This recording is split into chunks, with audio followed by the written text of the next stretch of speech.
नमस्कार, यो ABP news खबरको संकेत हो। अहिले तपाई पालिकाहरूको खबर दिने नेपालको एकमात्र खबर बुलेटिन पालिका खबरमा हुनुहुन्छ म करिश्मा कार्की। पालिका खबर बुलेटिन आईसीआईडीले एबीपी न्यूज खबरमा प्रत्येक दिन साँझ 6 देखि 7 बजेसम्म र दिउँसो 3 देखि 4 बजेसम्म पुनः प्रसारण गर्दै आइरहेको छ। देशभरका 77 जिल्लाका रेडियोबाट पनि यो खबर बुलेटिन प्रसारण भइरहेको छ। आजको पालिका खबर प्रारम्भ गरौं मूल खबरबाट। अनेक उतार चढावका बीच आजबाट 2077 साल बिदा हुँदै राजनीतिक परिस्थितिले कहिल्यै नबिर्सिने बन्यो वर्ष। कोरोना कहरले 2078 साल पनि कष्टपूर्ण बन्ने संकेत। नयाँ वर्ष मनाउन भारतीय सीमा हुँदै नेपाल प्रवेश गर्नेको संख्या बढ्दै कोरोनाको जोखिम पनि उत्तिकै। एन्टिजेन परीक्षण नहुँदा संक्रमण फैलने खतरा। मल्लकालीन शैलीमा बन्दै भक्तपुरमा शारदा माविको भवन। स्थानीय स्रोत साधनकै प्रयोग, गुणस्तरीय शिक्षालाई प्राथमिकता दिने विद्यालयको प्रतिबद्धता। र जातीय छुवाछुत मुक्त वडा बनाउने अभियानमा माग्दीको भकिमलीवासी। दलित बीच हुने जातीय विभेद हटाइँदै टोल टोलमा सन्देश पनि दिँदै।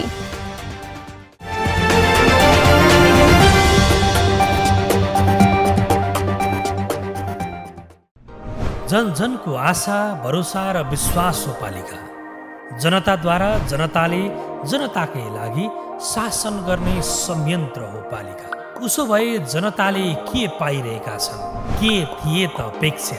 नेतृत्व, नीति र व्यवहार सही छ?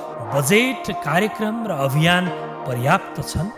गरेन, भएन, हुँदैन मात्र भन्ने कि अब यसो गरौँ र यसरी गरौँ पनि भन्ने?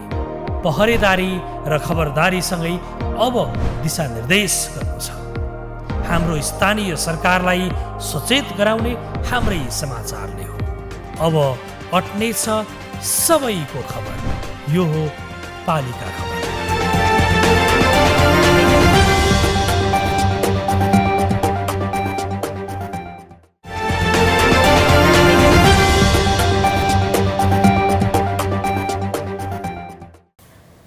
पालिका खबर अब विस्तारमा।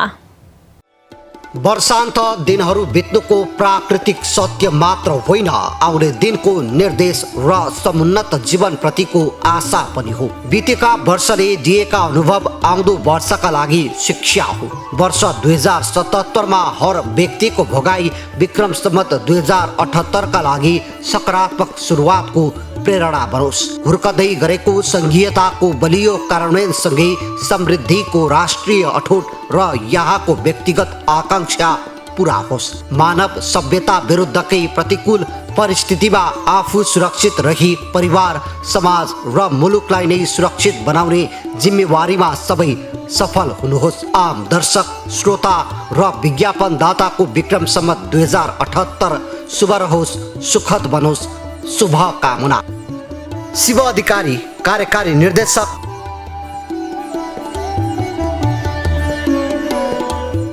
अनेक उतार चढावका बीच आजबाट 2077 साल बिदा भएर नयाँ वर्ष 2078 सालमा लाग्दैछ। गएको वर्षमा नेपालमा केही महत्वपूर्ण घटना हुन पुगे जुन सम्झन लायक छन्। 2077 को सुरुमा खासै चर्चा योग्य घटना नभए पनि मध्यदेखि केही सकारात्मक र नकारात्मक दुवै घटनाहरू हुन पुगे। नयाँ अभ्यास भनिएको स्थानीय सरकारले केही उत्कृष्ट काम गर्न सफल भए। केहीले अघि सारेको योजना पूरा गर्न नसके पनि सुरुवात गर्दा बिस्तारै त्यसले गति लिने अपेक्षा गरिएको छ।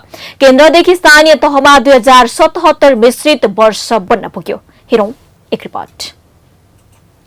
अनेक उतार चढावका बीच आजबाट 2077 साल बिदा भएर नयाँ वर्ष 2078 सालमा लाग्दैछ। गएको वर्षमा नेपालमा केही महत्त्वपूर्ण घटना हुन पुगे जुन सम्झन लायक छन्। 2077 को सुरुमा खासै चर्चा योग्य घटना नभए पनि मध्यदेखि केही सकारात्मक र नकारात्मक दुवै घटनाहरू हुन पुगे। नयाँ अभ्यास भनिएको स्थानीय सरकारले केही उत्कृष्ट काम गर्न सफल भए। केहीले अघि सारेको योजना पूरा गर्न नसके पनि सुरुवात गर्दा बिस्तारै त्यसले गति लिने अपेक्षा गरिएको छ। 2077 को वर्षारम्भमा राजनीतिक सामान्य भए पनि पछि मुलुकमा राजनीतिक नेतृत्वको गलत कदमको असर सरकारले बिहोर्यो। सरकारबाटै भएका कतिपय गलत कदमको असर सिङ्गो मुलुकले बिहोर्यो। राजनीतिक मात्र नभई सामाजिक क्षेत्रमा पनि यस वर्ष गाँज्न भ्यायो। विभिन्न स्थानमा आगलागीका घटना, डढेलोले पुर्याएको लाखौंको क्षति देशले बिहोर्यो। के भयो त 2077 सालमा? वैशाख, मन्त्री परिषदद्वारा संवैधानिक परिषद काम, कर्तव्य, अधिकार र कार्यविधि सम्बन्धी पहिलो संशोधन अध्यादेश र राजनीतिक दल सम्बन्धी दोस्रो संशोधन अध्यादेश जारी गर्न राष्ट्रपतिलाई सिफारिस। सरकारको सिफारिसमा राष्ट्रपतिद्वारा अध्यादेश जारी।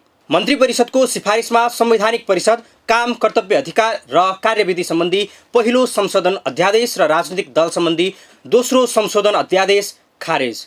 जेठ, लिपुले कालापानी र लिम्पियाधुरा समेटिएको नेपालको नक्सा जारी। नेपालको नक्सा समेटिएको निशान छाप सर्वसम्मतिले पारित। असार, नेकपा अध्यक्ष प्रचण्डले बालुवाटारमा प्रधानमन्त्री केपी शर्मा ओलीलाई भेटेर राजीनामा मागे।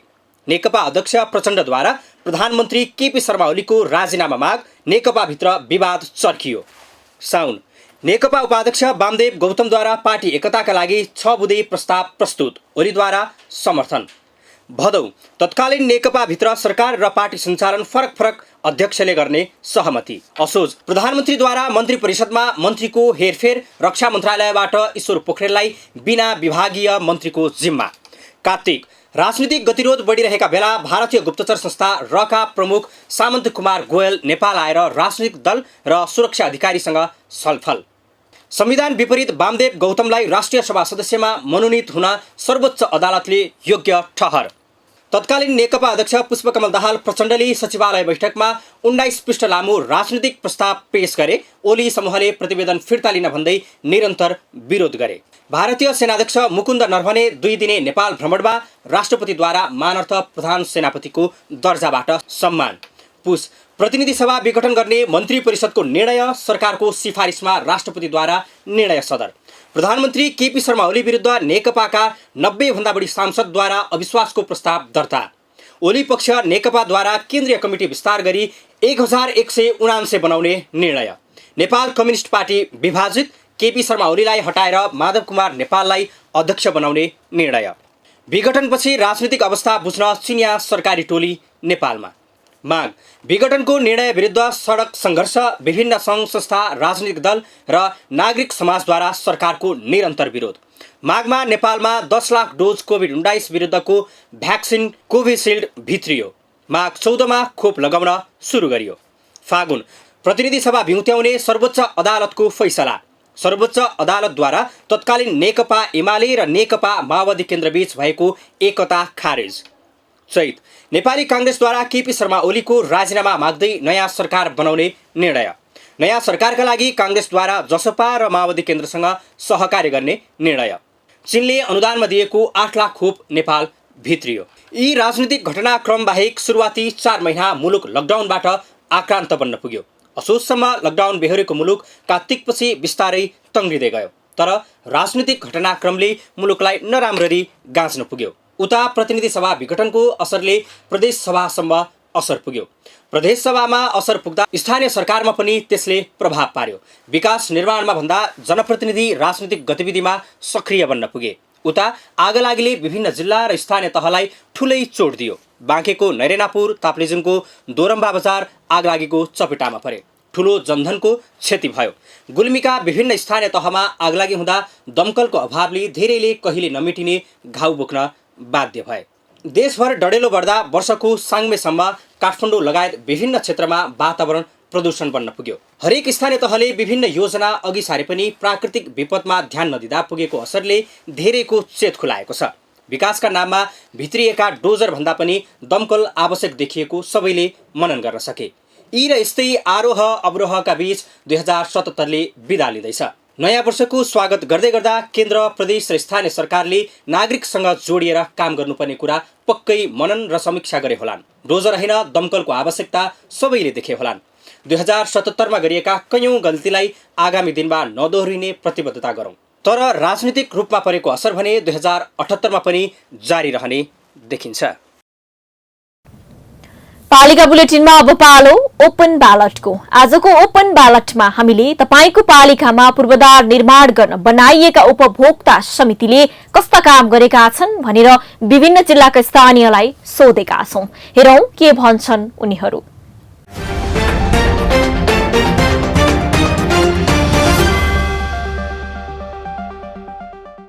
उपभोक्ता समितिको कामहरू केही काम भइरहेछ, बढी गरेर कमिसन र आफ्नो खाने तरिकाले बढी कामहरू त्यही तरिकाले गरिरहेछन्। यसरी अब पहिलेको भन्दा धेरै सुधार भएछ त होइन, तर अब चाहिँ धेरैभन्दा धेरै आफै चाहिँ आफ्नो पहुँचको मान्छेहरू राख्ने, आफ्नो चाहिँ क्षमतालाई जुन आफ्नो चाहिँ आफ्नो सपोर्टमा लाग्ने मान्छेहरूलाई राख्ने कामहरू बढी भइरहेछ। यो उपभोक्ता समितिले गर्न लागेका यो कामहरू चाहिँ राम्रै काम हुन् होइन, आफ्नो लागि गरिराखेका हुन्। जनताको आफ्नो विकासको लागि चाहिँ आफै चाहिँ गरिराखेको अवस्था हो। तर यो चाहिँ अहिले पछिल्लो अवस्थामा चाहिँ भ्रष्टाचार चाहिँ अलि बढी भएको अवस्था छ। कसरी भनेपछि अहिले सुनिराखेका छौँ 500 करोडका योजनाहरू चाहिँ उपभोक्ता समितिबाट गरिराखेका छन्।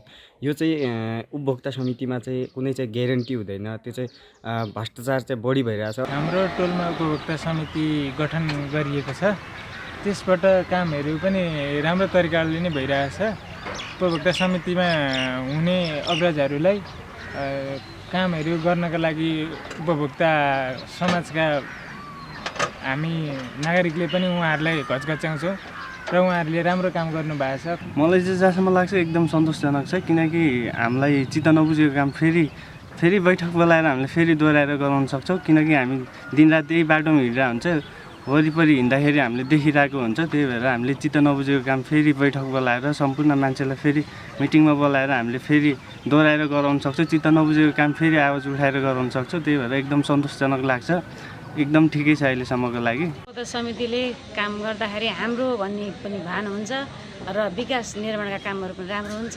बुद्धभूमि नगरपालिका वार्ड नम्बर 2 को वडा कार्यालयबाट यहाँ आम भेला गरेर समिति गठन भएको हो।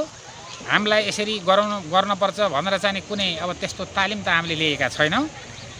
अब मिस्त्रीहरू त अनुभवी नै हुन्छन्, त्यसै अनुसार हामीले सम्बन्धित वडाको ओभरसियर इन्जिनियरको सल्लाह अनुसार हामीले काम गरेका छौँ। उपभोक्ता समूहहरूबाट निर्माण कामको लागि चाहिँ धेरै यो पहाडी एरियाको क्षेत्रमा चाहिँ निर्माण काम राम्ररी सम्पन्न गरेका छन् र त्यसको चाहिँ उपभोगहरूले धेरै राम्रो पाएका छन्। सुविधाहरू जुन खानेपानी, सडक, ढल र यो ग्रामीण सडकहरू चाहिँ साना साना कुरेसाहरू चाहिँ राम्ररी निर्माण गरेर सम्पन्न गरेका धेरै उपभोक्ताहरू छन्। तर थोरै प्रतिशतले हिनामिना चाहिँ नराम्रो कुल्यातमा देखाएको कारणले गर्दा धेरैलाई चाहिँ थोरैले ओझेलमा पारेको चाहिँ मेरो महसुसमा अनुभव भएको छ। उपभोक्ताले गर्नुपर्ने काम त यो सार्वजनिक काम हो, तर यहाँ के छ भन्नुहुन्छ भने बच्चा जन्माइदिने हुर्काउने चाहिँ मान्छे हुँदो रहेछ। एकजनाको मात्रै सम्भवले यो सार्वजनिक काम नहुँदो रहेछ। अनिखेर अब यो यही भनौँ न, आखिरी बनाइयो त उपभोक्ता मार्फतै बनाइयो। यो संरक्षण त उपभोक्ता समितिले सबैले गर्नुपर्ने हो नि त। दिँदैनन्, समिति चाहिँ बन्छ तर उपभोक्ताले काम चाहिँ गर्दैन। देखिसम्म मैले अहिले यहाँ चाहिँ अवलोकन गरे अनुसारले स्थानीय तहले उपभोक्ता समितिहरूले सबैले नै काम राम्रै नै भइरहेको देखिन्छ। अब अहिले सोलिङहरू भए, अब ट्याकहरू खोल्ने कामहरू, अब जुनसुकै काम पनि अहिले राम्रै नै मजबुतै काम भएको देखिन्छ। गठन गरेको उपभोक्ता समितिले चाहिँ उपभोक्ता समितिमै भर पर्ने कुरो आउँछ। अब त्यो कुनै उपभोक्ता समितिले एकदम राम्रो काम गरेको जस्तो लाग्छ मलाई। अब कुनै उपभोक्ता समितिले चाहिँ अब त्यत्तिकै अलि लापरवाही गरेर अलिअलि काम आँखामा छारो हालेर मात्रै बजेट पचाएको हो कि जस्तो पनि लाग्छ। अहिलेको सन्दर्भमा विकास निर्माणका कामहरू र विकास निर्माणमा जनप्रतिनिधिमूलक कार्यालयहरूबाट चाहिँ उपभोक्ता समिति मार्फत काम गराउने गरिन्छ र उपभोक्ता समितिले गरेका कामहरू लगभग 90% कामहरू चाहिँ नि पारदर्शी छैनन् र उपभोक्ता समितिबाट गरेका धेरै कामहरू पारदर्शी छैनन् भन्ने मेरो आफ्नो बुझाइ छ। होइन, काम त अब उपभोक्ता समितिबाट नै एकदम राम्रो काम हुने हो, तर पछिल्लो समयमा कस्तो ट्रेन्ड बसिदियो भने उपभोक्ता समिति कस्तो बनाउने भन्ने कुरा चाहिँ अब वडा अध्यक्षज्यूहरू स्थानीय पालिकाका चाहिँ हाम्रो मेम्बरहरूले चाहिँ उहाँहरूले समिति बनाउनुहुन्छ। काम गर्ने भन्दा पनि त्यहाँबाट कसरी कमिसन खाने, कसरी मिलाउने भन्नेतिर लागिरहेछ। त्यो हिसाबले अलिकति अहिले पछिल्लो समयमा कामहरू त्यति प्रभावकारी नदेखिएको हो। काम भइरहेछ, देखावटी रूपमा काम भइरहेछ, तर यसलाई व्यवस्थित गर्नुलाई टोल विकास समितिबाट जुन टोलमा काम हुने हो टोल विकास समितिबाट चाहिँ अब मान्छेहरूलाई राखेर त्यहाँको टोलका काम गर्ने मान्छेहरूलाई राखेर गर्ने भने ठेक्का भन्दा पनि प्रभावकारी रूपमा चाहिँ उपभोक्ता समितिबाट काम हुनसक्छ। यसको लागि निरन्तरता दिनुको लागि चाहिँ स्थानीय निकायले समिति बनाउँदाखेरि हस्तक्षेप गर्नु हुँदैन। यो नै उपयुक्त हुन्छ जस्तो लाग्छ मलाई।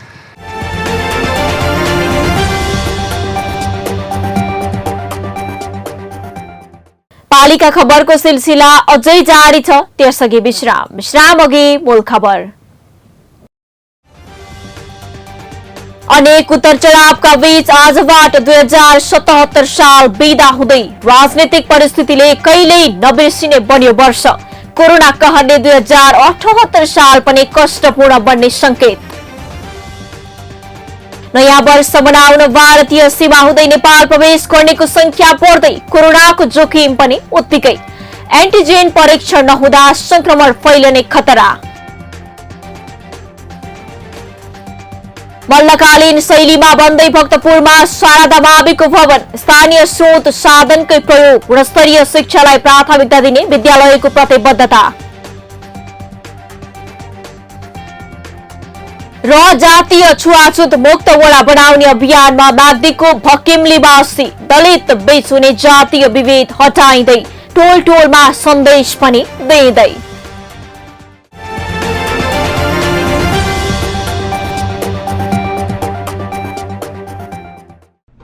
जन जनको आशा, भरोसा र विश्वास हो पालिका। जनताद्वारा जनताले जनताकै लागि शासन गर्ने संयन्त्र हो पालिका। उसो भए जनताले के पाइरहेका छन्? के थिए त अपेक्षा? नेतृत्व, नीति र व्यवहार सही छ? बजेट, कार्यक्रम र अभियान पर्याप्त छन्?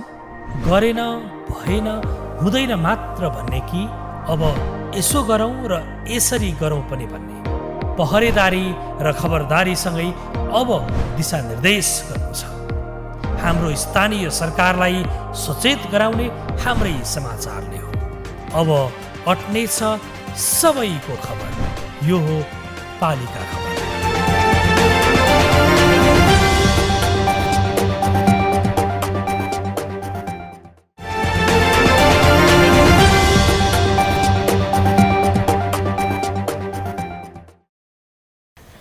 नयाँ वर्ष मनाउन भारतीय सीमा नाका हुँदै घर फर्कने नेपालीको संख्या वात्तै बढेको छ। सरकारी आँकडालाई हेर्ने हो भने पछिल्लो साता यता वीरगञ्जको रक्सौल, भैरहवाको सुनौली, विराटनगरको जोगबनी, धनुषाको जटही, महोत्तरीको भिट्टामोड, रौतहटको गौर र कञ्चनपुरको गड्डाचौकी र गौरी फन्टा नाकाबाट दैनिक 15,000 बढी नेपाली भित्रिएका छन्। कोरोनाको कहरलाई बेवस्था गर्दै सीमाबाट हजारौं नेपाल भित्रिनुहुँदा स्वास्थ्य सुरक्षा मापदण्डमा ध्यान नदिँदा कोरोना भाइरसको संक्रमण बढ्ने सरकारको आकलनलाई थप मलजल गरिरहेको छ। पालिका खबरदाता कृष्ण उप्रेतीको एक रिपोर्ट। कर्णाली प्रदेशको हिमाली जिल्ला मुगुमा नाक्चा नाका सीमा शुल्क बिन्दु मुगुबाट तिब्बतको सबैभन्दा छोटो र सजिलो मार्ग मानिन्छ। यो नाका प्रयोग गर्दा मुगुवासीलाई लामो समयदेखि खाद्यान्नको भोग्दै आएको समस्या अन्त्य हुने विश्वास गरिन्छ। त्यसैले पनि यो नाका खुला गर्न पहल गर्दै आएका छन् मुगुवासी। त्यसैलाई ध्यानमा राख्दै नेपाल चीन बीचमा रहेको उक्त नाका खुलाएर सहज रूपमा व्यापार प्रवर्धन गर्न अहिले स्थानीय जनप्रतिनिधि र सरकार पनि लागिरहेका छन्। तर यो पनि मुगु पनि एक खालको नेपाल हो। किन यी छभित्र पर्दैन? किन यो प्राथमिकतामा पर्दैन? किन भन्दाखेरि नाका खोल्न त परापूर्व कालदेखि व्यापारिक सम्बन्ध मतलब त के छ भन्दा हाम्रो यो कार्मारोङ गाउँपालिकाको पुरै गाउँपालिका नै त्यो तिब्बतसँग रिलेटेड खालको गाउँपालिका हो। त्यसकारणले परापूर्व कालदेखि व्यापार भइरहेको छ। तर यो प्राथमिकतामा पर्दैन। किन पर्दैन? नेपाल त हो नि आखिर। त्यसकारणले यो पहिलो प्राथमिकतामा के छ भन्दा नाका खोल्नलाई प्राथमिकतामा राखिनुपर्छ। यो जो 6वटा नाकामा जसरी प्राथमिकतामा राखिएको छ त्यस्तै गरी मुगु नाका पनि राख्नुपर्छ भन्ने मलाई लाग्छ। नदी पनि मान्दैन। एउटा पाता 6 फिट जस्ताको तपाईँको यहाँबाट मुगुसम्म 1200 हो, ढुवानी मात्रै हो, मूल्यको कुरा गरेको होइन। त्यसैले यो नाका चाहिँ एकदम जरुरी छ र यहाँहरूले हाम्रो पहुँच पुग्ने भएर हामी ठाउँ ठाउँ मन्त्रालय सबै ठाउँमा जान्थे। कर्णाली करिडोर जुन भयो त्यो कर्णाली करिडोर गरेर यो चाहिँ ओलिरो भयो त्यो नाका। हामी सब काम गरेको यही नै हो जस्तो महसुस भयो। हाम्रो मुगलिन जनताको महसुस त्यसै भएको छ यो जुन कर्णाली करिडोरले गर्दाखेरि। तर नाकाको जुन तल हामी तराईसँग जोड्ने अथवा कर्णालीको जुन हाम्रो यो कर्णाली प्रदेशको राजधानीसँग जोड्ने नाका भनेको त्यहाँभन्दा अब दूरीको हिसाबले छोटो छ। जस्तै हामीले हिसाब गर्दाखेरि सामान्य हामीसँग बस्दाखेरि सडक विभागको सामान्य हिसाब गर्दाखेरि 65 किलोमिटर यो नाका चाहिँ छोडो पर्छ कम्पेरिटिभली। त्यस कारण त्यहाँ 65 किलोमिटर छोटो दूरीमा नाका खर्नु र त्यहाँ लामो दूरीमा फर्दाखेरि कति फरक पर्छ, कति हामीले चाहिँ कस्टले कति सस्तो पर्न जान्छ त्यो त तपाईँहरू बिग्रिने हुनुहुन्छ जान्नुहुन्छ। त्यसरी त्यो कस्टले पनि यो सजिलो हो जस्तो लाग्छ। हामीले स्वयं प्रधानमन्त्रीज्यू ल्यायौँ यहाँ धारामा चाहिँ पर्यटन वर्ष मनायौँ। पर्यटन वर्ष मनाउँदाखेरि भोलिपल्ट त्यो चाहिँ यो 7वटा नाका आउँछ। त्यो हाम्रो नाक्सा लाग्दा पनि आउँछ भने हामी एकदम सबै मुगुवासीको तर्फबाट फुलमाला टोक्राएर अरू केही पनि छैन हामीले समस्या भने प्रधानमन्त्री कहाँ गएर मुगुवासीको लागि यही नाक्सा लाग्न मात्रै हो, अरू हाम्रो माग केही पनि छैन, एउटै माग छ यसको चाहिँ नाका खोलिनुपर्छ भन्ने हामीले चाहिँ राख्यौँ। केही दिन अघि उद्योग वाणिज्य तथा आपूर्ति मन्त्रालयले आयोजना गरेको कार्यक्रममा नेपाल चीन बीचमा रहेको नाक्सा नाका खुल्नका लागि विभिन्न राजनैतिक दलका प्रतिनिधि, उद्योगी र सम्बन्धित सरोकारवालासँग छलफल गरेको थियो। छलफलमा दुई देशबीच रहेको नाका खोलेर सहज रूपमा व्यापार व्यवसाय गर्नका लागि वातावरण बनाइने भनिएको छ। विशेष गरी नेपालबाट चीनमा के निर्यात गर्न सकिन्छ र चीनलाई के फाइदा हुन्छ भन्ने हिसाबले चीनले हेरिरहेको हुनाले नाका सञ्चालनमा आउन नसकेको मन्त्रालयका सहसचिव प्रकाश दाहालले बताए। उनका अनुसार दुई देशले यस विषयमा उपयुक्त समझदारी गर्नुपर्ने हुन्छ। यसअघि पटक पटक नाक्सा नाका खोल्नका लागि पहल भए पनि असफल हुँदै आएको थियो। साथै नाका खोल्ने विषयमा सरकार मौन बस्दा मुगुवासीले औधी दुःख खेप्नु परिरहेको छ। जसरी हुन्छ दुई देश बीचको नाका खुला गरेर सहज वातावरण सिर्जना गर्न मुगुवासीको माग रहेको छ र यस विषयमा मुगुवासीले पटक पटक आफ्ना माग पूरा गर्न माग गर्दै आएका छन्। अन्तर्क्रिया कार्यक्रममा उठेका विविध प्रश्नहरू राज्य समक्ष पुर्याउने र नाका खोलाउने निष्कर्ष निकालिएको छ। विशेष गरी चीन र नेपाल बीच व्यापार कसरी सुदृढ गर्न सकिन्छ भन्नेमै केन्द्रित रहेर छलफल भएको छ। छलफलले सार्थक रूप बिस्तारै लिने अपेक्षा गरिएको छ। पालिका खबर बुलेटिनमा अब पालो पालिका टकको।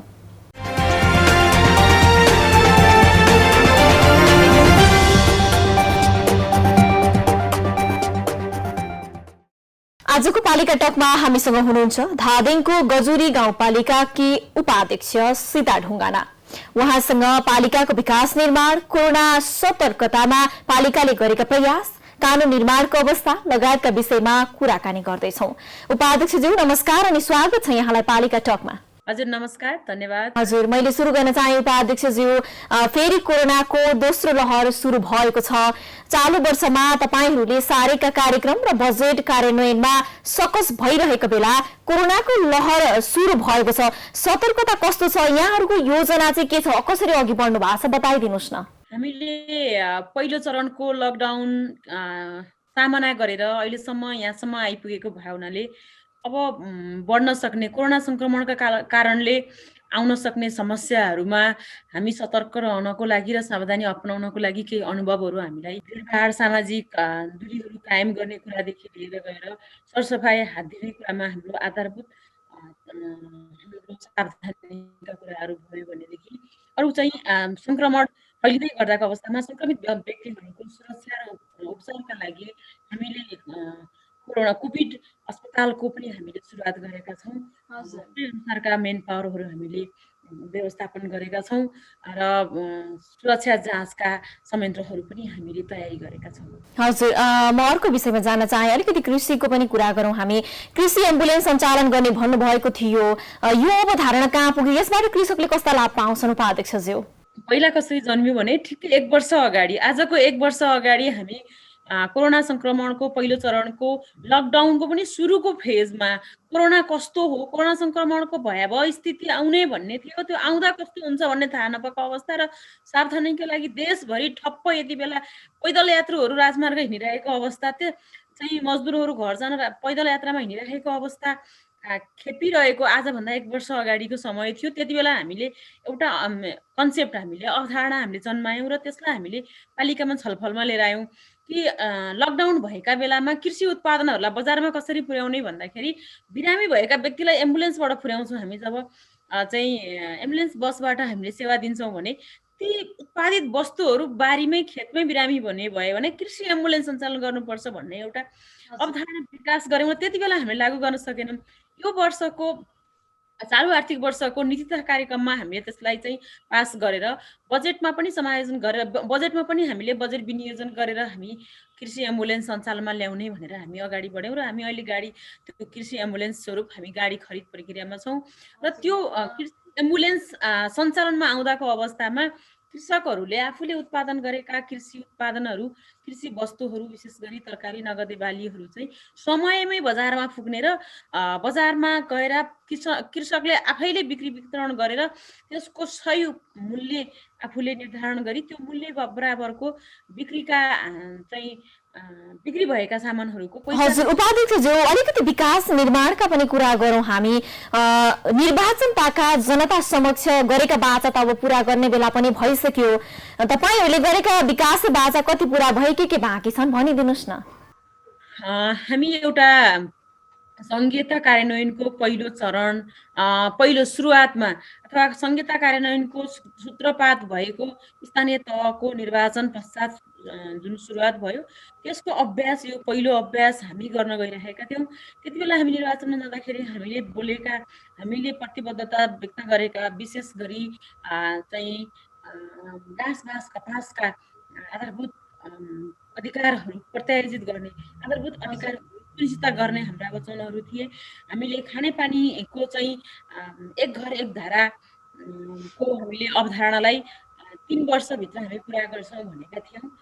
कुनैका सडकहरूलाई स्तरोन्नति गरी 12 महिना सडकमा सवारी साधन घुम्न सक्ने बनाउने छौँ भनेका थियौँ।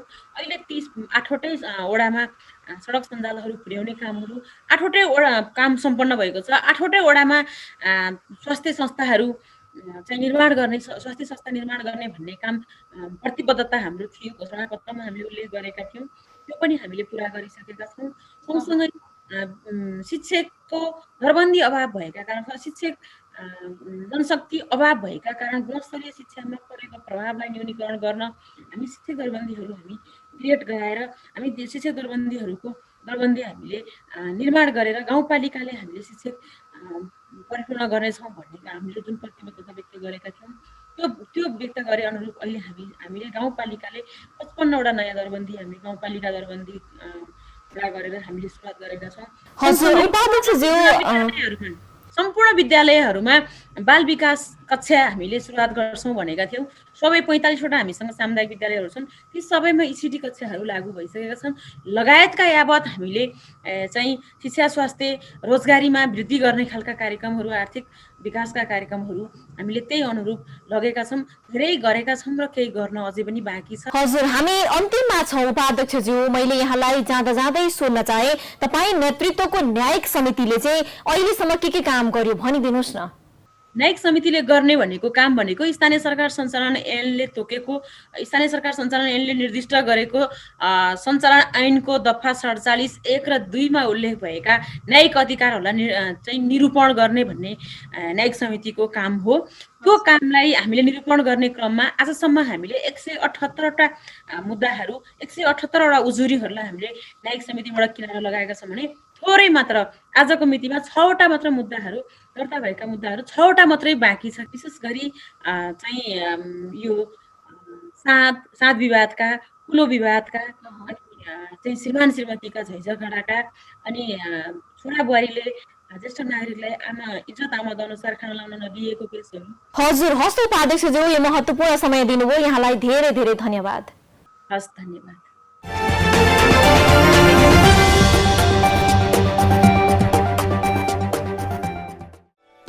वर्षान्त दिनहरू बित्नुको प्राकृतिक सत्य मात्र होइन, आउने दिनको निर्देश र समुन्नत जीवनप्रतिको आशा पनि हो। बितेका वर्षले दिएका अनुभव आउँदो वर्षका लागि शिक्षा हो। वर्ष 2077 मा हर व्यक्तिको भोगाई विक्रम सम्वत 2078 का लागि सकारात्मक सुरुवातको प्रेरणा बनोस्। हुर्कदै गरेको संघीयताको बलियो कार्यान्वयनसँगै समृद्धिको राष्ट्रिय अठोट र यहाँको व्यक्तिगत आकांक्षा पूरा होस्। मानव सभ्यता विरुद्धकै प्रतिकूल परिस्थितिमा आफू सुरक्षित रही परिवार, समाज र मुलुकलाई नै सुरक्षित बनाउने जिम्मेवारीमा सबै सफल हुनुहोस्। आम दर्शक, श्रोता र विज्ञापनदाताको विक्रम सम्वत 2078 शुभ रहोस्, सुखद बनोस्, शुभकामना। शिव अधिकारी, कार्यकारी निर्देशक।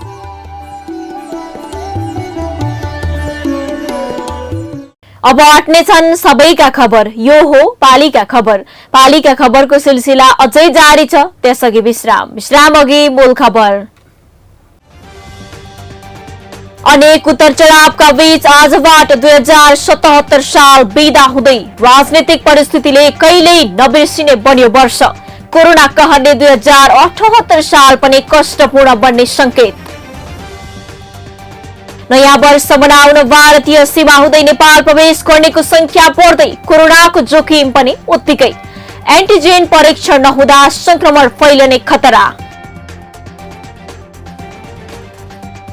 मल्लकालीन शैलीमा बन्दै भक्तपुरमा शारदा माविको भवन। स्थानीय स्रोत साधनकै प्रयोग, गुणस्तरीय शिक्षालाई प्राथमिकता दिने विद्यालयको प्रतिबद्धता।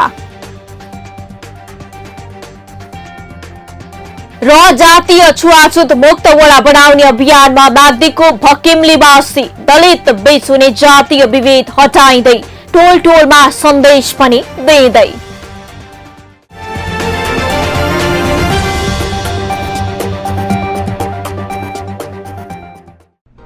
जन जनको आशा, भरोसा र विश्वास हो पालिका। जनताद्वारा जनताले जनताकै लागि शासन गर्ने संयन्त्र हो पालिका। उसो भए जनताले के पाइरहेका छन्? के थिए त अपेक्षा?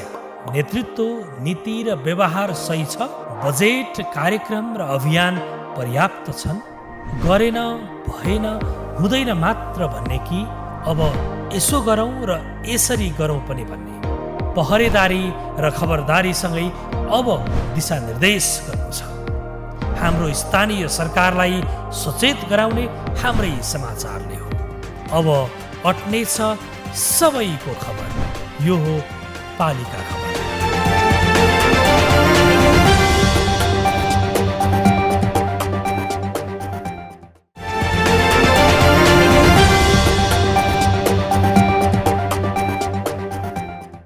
भक्तपुर नगरपालिकाको वडा नम्बर 2 को यालाच्छ स्थित शारदा माध्यमिक विद्यालयको भवन मल्लकालीन शैलीमा पुनर्निर्माण हुने भएको छ। 2072 साल वैशाख 12 गतेको महाभूकम्पले क्षति पुर्याएको भवन मल्लकालीन शैलीमा पुनर्निर्माण हुने भएको हो। भक्तपुर दरबार क्षेत्रको 79 चोक भित्र रहेको हुँदा विद्यालय भवन पनि मल्लकालीन शैलीमा बनाउन लागि हो। इटा, ढुङ्गा, काठ, माटोको जोडाईमा घर तथा भवन बनाउनु मल्लकालीन शैली हो। त्यसैको स्वरूपमा विद्यालय पुनर्निर्माण गर्न लागि हो। भक्तपुरबाट पालिका खबरदाता विपना मुसिखवालको एक रिपोर्ट। मल्लकालीन शैलीमा निर्माण भएका घरहरू बिरलै देख्न र भेट्न पाइन्छ। अधिकांश घर अहिले नयाँ शैलीमा निर्माण भएका छन्। उपत्यकाका मल्लकालीन शैलीका घर मासिएर गइसके। कतै कतै संरक्षण भइरहेका थिए, त्यो पनि 72 सालको भूकम्पले भत्काइदियो। अहिले यस्तै मल्लकालीन शैलीमा घर बनाउने हुटहुटी चलेको छ, जसको सुरुवात भक्तपुर नगरपालिकाले गरेको छ। नगरपालिकाको वडा नम्बर 2 स्थित यालाछेमा रहेको शारदा माध्यमिक विद्यालयले भवन निर्माणको लागि माटो र इट्टाको प्रयोग गरेर विद्यालय बनाउँदैछ। बढ्दो आधुनिकीकरणमा मौलिकपन संरक्षण गर्नको लागि विद्यालयले माटोबाटै भवन निर्माण गरेको हो। 2013 सालमा स्थापना भएको विद्यालय माटोबाट बनेको थियो।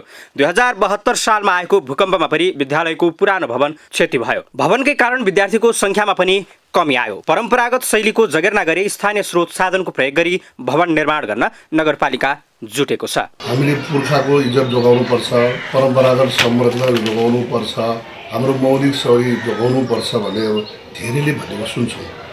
तर व्यवहारमा हेऱ्यो भने भक्तपुर नगरपालिका बाहेकको व्यवहारमा हेर्ने हो भने अधिकांश ठाउँमा चाहिँ माटो भनेको गायबै भइसक्यो। विद्यालयको भवन बलियो बनाउन रसायुक्त गुणस्तरीय माटोको प्रयोग गरिएको छ। सूर्यविनायक नगरपालिकाको सिपाटोलबाट माटो ल्याइएको छ। 24 इन्चको पर्खाल बनाइएको छ। टिकाउ भवनका लागि नस अर्थात् पर्खालको बीचमा तेर्सो पारी राखिएको काठको प्रयोग गरिएको छ। नसलाई झ्यालको तलमाथि बीचमा राखिन्छ। यसले झ्याललाई स्थिर बनाउने विश्वास उनीहरूको छ। माटोबाटै सस्तो र भरपर्दो भवन बनाउन सकिन्छ भन्ने चेतना फैलाउनको लागि माटोले भवन बनाइएको छ। अब प्राइभेट घरहरूलाई हामीलाई भन्न गाह्रो हुन्छ, तिमी यसरी घर बनाऊ, माटोको घर बनाऊ भन्न गाह्रो हुन्छ हामीलाई, होइन। अनि त्यो टेक्नोलोजी बचाउनु पर्यो भन्ने यहाँ धेरै कुरा भएपछि ल त्यसमा माटो भए माटोले बनाउने भनेर हामीले गरेको हो त्यसलाई, होइन। यो प्रविधि बचाउने हिसाबले फेरि यसको अर्थ यो होइन कि माटोको घरलाई हेर्दै नहेरिकन बलियो नबनाइकन हामीले बनाएको भन्ने चाहिँ होइन। भवन निर्माणको लागि सङ्घीय सांसद कोष र प्रदेश सांसद कोषबाट 65 लाख रुपियाँ विनियोजन गरिएको छ। विद्यालयले विद्यार्थीको सङ्ख्यालाई भन्दा गुणस्तरीय शिक्षालाई प्राथमिकता दिँदै आएको छ। माटोको भवन बनाएकोले अभिभावकको समेत असन्तुष्टि आएको थियो, तर भवन कसरी बन्दैछ भनी विद्यालयले अभिभावकलाई समेत सचेत बनाउँदै आएको छ। अब अभिभावक र जनमानसहरूको चाहिँ यो अलिकति माटो जोडाइको मुह चाहिँ खड्दै गइरहेको हुनाले अलिकति उहाँहरूले अविश्वास चाहिँ पक्कै गरेकै हो। तर हाम्रो जुन नक्सा अनि हाम्रो अडसीज्यू भयो अनि इन्जिनियर साहबहरूको उहाँहरूले दिएको जुन डिजाइनहरू र अनि हामीले जुन चुकुलदेखि लिएर चाहिँ हामीसँग भएको हाम्रै नगरमा भएका विभिन्न सम्पदाहरू यसरी बन्ने हो। परम्परागत शैलीमा घर तथा भवन बनाउँदा आधुनिक शैलीको भन्दा लागत बढे पनि यो सयौं वर्ष टिक्ने दाबी गरिएको छ। सिमेन्टको आयु 50 देखि 80 वर्ष मात्रै मानिने भएको हुँदा भवन बलियो भन्ने विश्वास पनि गरिएको छ।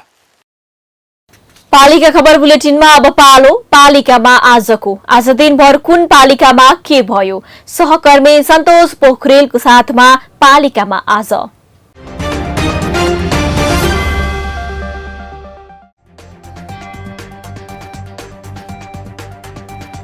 छापाको छापा गाउँपालिकाले सामुदायिक विद्यालयमा अध्ययनरत छात्रलाई वितरण गर्यो साइकल। आर्थिक अवस्था कमजोर भएका 152 जना विद्यार्थीले पाए साइकल।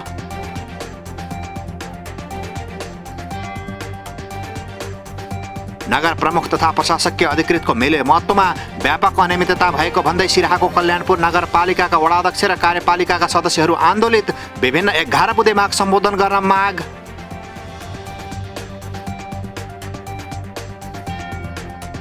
सिद्धिचरण राजमार्ग अन्तर्गत सिराहाको मिर्चियादेखि उदयपुरको कटारी घुर्मी सडक खण्ड तत्काल स्तरोन्नति नगरे अनिश्चितकालीन बन्द गर्ने कटारी नगरपालिकाका स्थानीयको चेतावनी। डिभिजन सडक कार्यालय लाहानमा स्थानीयले ज्ञापन पत्र बुझाए।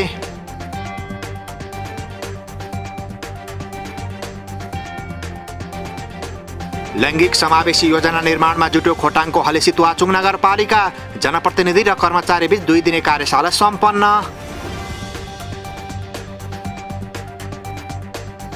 कोरोनाको दोस्रो लहर सुरु भएसँगै देशभरका स्थानीय तह संक्रमण नियन्त्रणमा सक्रिय। क्वारेन्टिन र आइसोलेसन तयारी अवस्थामा।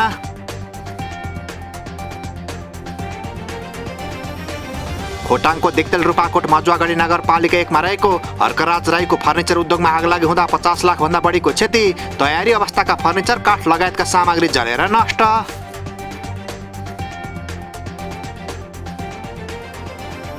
पुनर्निर्माण भइरहेको कमल पोखरीको निरीक्षण गर्न पुगे काठमाडौँ महानगरपालिकाका जनप्रतिनिधि। ठेकेदार कम्पनीलाई छिटो काम सम्पन्न गर्न निर्देशन। नुवाकोटको शिवापुरी गाउँपालिका स्थित सूर्य चौरमा 1 वैशाखमा रेस्लिङको महाभिडन्त हुने। प्रतियोगितामा 16 खेलाडीले 5 वटा समूहमा प्रतिस्पर्धा गर्ने। काठमाडौँको गोकर्णेश्वर नगरपालिका वडा नम्बर 4 ले कृषकलाई घाँसको बिउ वितरण गर्ने। इच्छुक कृषकले 7 दिनभित्र वडा कार्यालयमा सम्पर्क गर्नुपर्ने। स्थानीय तहमा कार्यरत शाखा अधिकृत वा सोभन्दा माथिका निजामती कर्मचारी मध्येबाट जापान सरकारले उपलब्ध गराउने तालिम छात्रवृत्तिका लागि आह्वान। आवेदकले 5 वैशाखभित्र निवेदन दिनुपर्ने।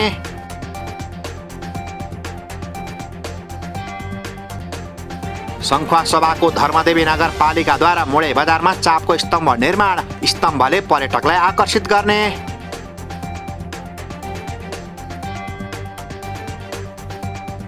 नयाँ वर्ष र विस्का जात्राको अवसरमा भक्तपुरको मध्यपुर थिमे नगरपालिकाले दियो 4 दिन सार्वजनिक बिदा। महालक्ष्मीमा लिङ्ग उठाएसँगै जात्रा सुरु।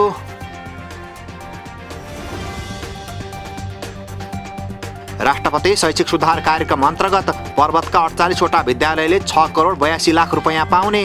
बजेट पाएका विद्यालयले भवन निर्माण र सूचना प्रविधिमा पैसा खर्च गर्नुपर्ने।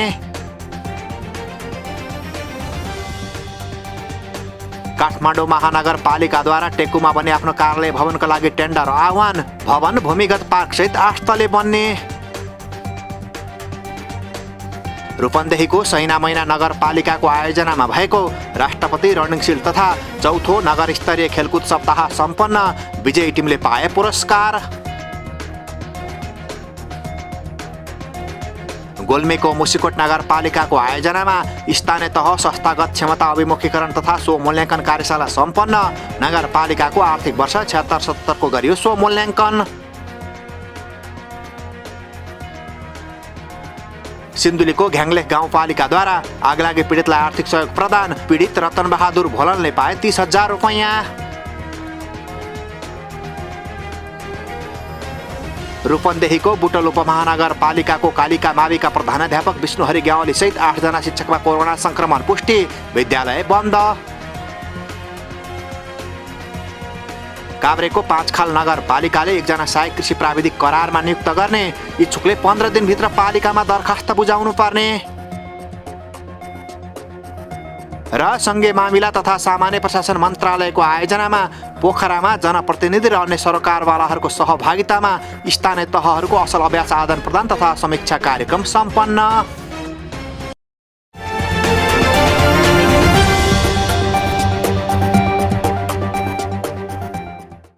न गाउँ न सहर छुट्दैनन् कुनै खबर। यो हो पालिका खबर। पालिका खबरको सिलसिला अझै जारी छ, त्यसअघि विश्राम अघि मूल खबर। अनेक उतार चढावका बीच आजबाट 2077 साल बिदा हुँदै राजनीतिक परिस्थितिले कहिल्यै नबिर्सिने बन्यो वर्ष। कोरोना कहरले 2078 साल पनि कष्टपूर्ण बन्ने संकेत। नयाँ वर्ष मनाउन भारतीय सीमा हुँदै नेपाल प्रवेश गर्नेको संख्या बढ्दै कोरोनाको जोखिम पनि उत्तिकै। एन्टिजेन परीक्षण नहुँदा संक्रमण फैलने खतरा। मल्लकालीन शैलीमा बन्दै भक्तपुरमा शारदा माविको भवन। स्थानीय स्रोत साधनकै प्रयोग। गुणस्तरीय शिक्षालाई प्राथमिकता दिने विद्यालयको प्रतिबद्धता। र जातीय छुवाछुत मुक्त वडा बनाउने अभियानमा माग्दीको भकिमलीवासी। दलित बीच हुने जातीय विभेद हटाइँदै टोल टोलमा सन्देश पनि दिँदै।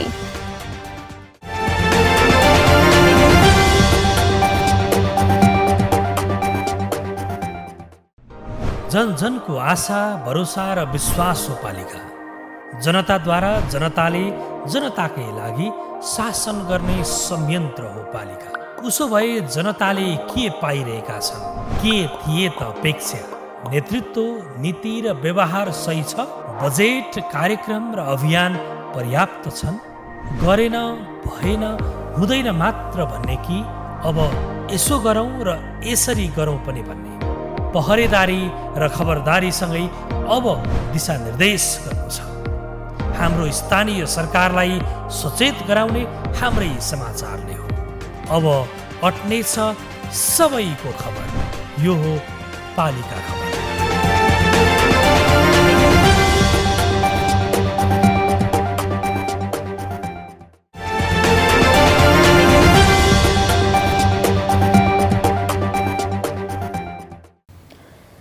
माग्दीको बेनी नगरपालिका 3 भक्किमलीका बासिन्दा जातीय छुवाछुत मुक्त वडा बनाउने अभियानमा जुटेका छन्।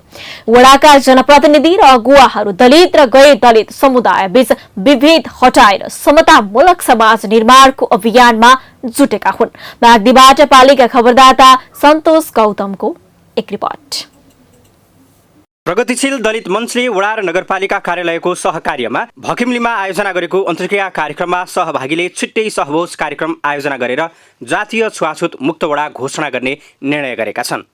वडाका जनप्रतिनिधि, राजनीतिक दल, विद्यालयका प्रधानाध्यापक, युवा क्लब, आमा समूह र टोल सुधार समितिका प्रतिनिधिबीच भकिमलीमा जातीय छुवाछुतको अवस्था, यसको कारण र समाधानका उपायका विषयमा छलफल भएको थियो। मञ्चले जातीय विभेदको अन्त्यका लागि वडा कार्यालयले पछिल्लो 3 वर्ष यता विभिन्न सचेतनामूलक कार्यक्रम सञ्चालन गरेको थियो। तपाईहरुले चाहेनन् भने तर यसको लागि मैले फेरि दोहोऱ्याएँ, यसको लागि सबभन्दा बढी मेहनत गर्नुपर्ने, बढी तपाईहरु सजग हुनुपर्ने, बोल्नेमा, हिँड्नेमा, डुल्नेमा, साथी बनाउनेमा, मित्र बनाउनेमा, हैन, अरूलाई सम्झाउनेमा, नजिक दिनेमा कुरामा तपाईहरुले चाहिँ प्रयत्न गर्नुभयो भने यो कुरा सम्भव छ। चेतनाको विकास र छुवाछुत गर्नेलाई कारबाही हुने कानुन बनेपछि नागरिक सचेत भएको, सार्वजनिक स्थानमा हुने जातीय भेदभाव धेरै घटेको, धार्मिक स्थलमा पनि सबै समुदायले पूजाआजा गर्न थालेका छन्।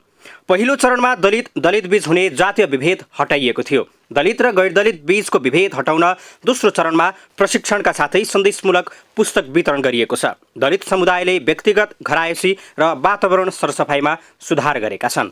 प्रगतिशील दलित मञ्चका हामी समिति बसेर जुन प्लानिङ गरेका थियौँ त्यही अनुसार चाहिँ हामीले सबै टोल बस्तीमा दलितको घर दैलोमा हामी पुग्यौँ र हामीले स्कुलमा पनि शिक्षक, विद्यार्थी सबैलाई राखेर हामीले प्रशिक्षण अर्थात् कार्यक्रमको विषयमा हामीले कार्यक्रमहरू सञ्चालन गरेका थियौँ। सिनो बहिष्कार गरेका भकुम्लीका दलित समुदायले खानपान, बोलीचाली, संस्कार र सरसफाइमा ध्यान दिन थालेपछि आफूहरूमाथि हुने व्यवहारमा सकारात्मक परिवर्तन आएको बताएका छन्। भोज भतेरमा एउटै भान्सा बनाउन थालेका छन्। गैर दलितको घरमा खाएको भाँडा आफै माझ्नुपर्ने अवस्था हटेको छ। बलिघरे प्रथा छाडेर व्यावसायिक सिलाइ कटाई व्यवसाय गर्न थालेका छन्। विद्यालयमा सञ्चालित दिवा खाजा कार्यक्रमले दलित र गैर दलित समुदायका बालबालिका बीच हुने छुवाछुतको दूरी घटाएको छ। अर्म, पर्म र हुड्डा जस्ता परम्परागत सामाजिक कृषि कार्यमा सबै समुदाय संलग्न हुन थालेका छन्। जति हामी यो जति युवा बहिनीहरू, युवा भाइहरू जति शिक्षित त्यति नै हाम्रो यो जातीय छुवाछुत अन्त्य हुँदै जान्छ।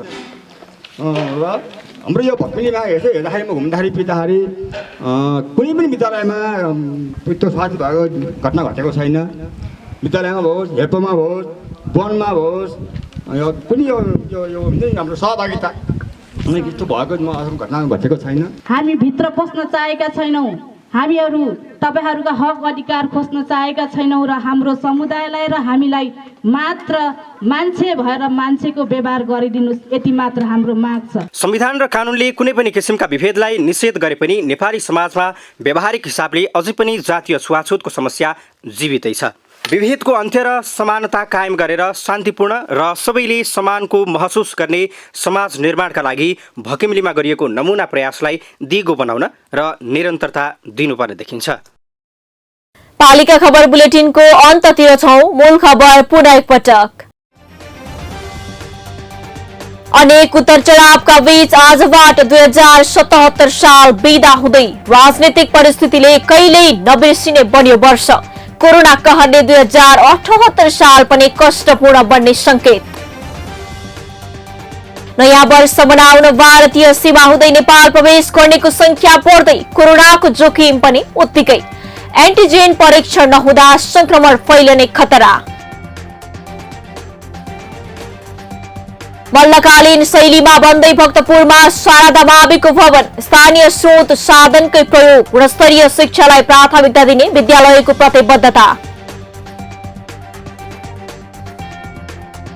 र जातीय छुवाछुत मुक्त वडा बनाउने अभियानमा माग्दीको भकिमलीवासी दलित बीच हुने जातीय विभेद हटाइँदै टोलमा सन्देश पनि दिँदै। हस् त आजको पालिका खबर बुलेटिन यति नै। पालिका बुलेटिन फेसबुक, युट्युब, इन्स्टाग्राम र हाम्रो अनलाइन संस्करण www.palikakhbar.com बाट हेर्न, पढ्न र सुन्न सक्नुहुनेछ। साथै यो बुलेटिन देशका 77 जिल्लाका रेडियोबाट पनि हरेक दिन सुन्न सक्नुहुनेछ। पालिकाहरूको गतिविधि समेटिने नेपालको एकमात्र खबर बुलेटिन पालिका खबर लिएर भोलि पुनः आउने नै छौं। एबी न्यूज खबर हेर्दै रहनुहोला। नमस्ते।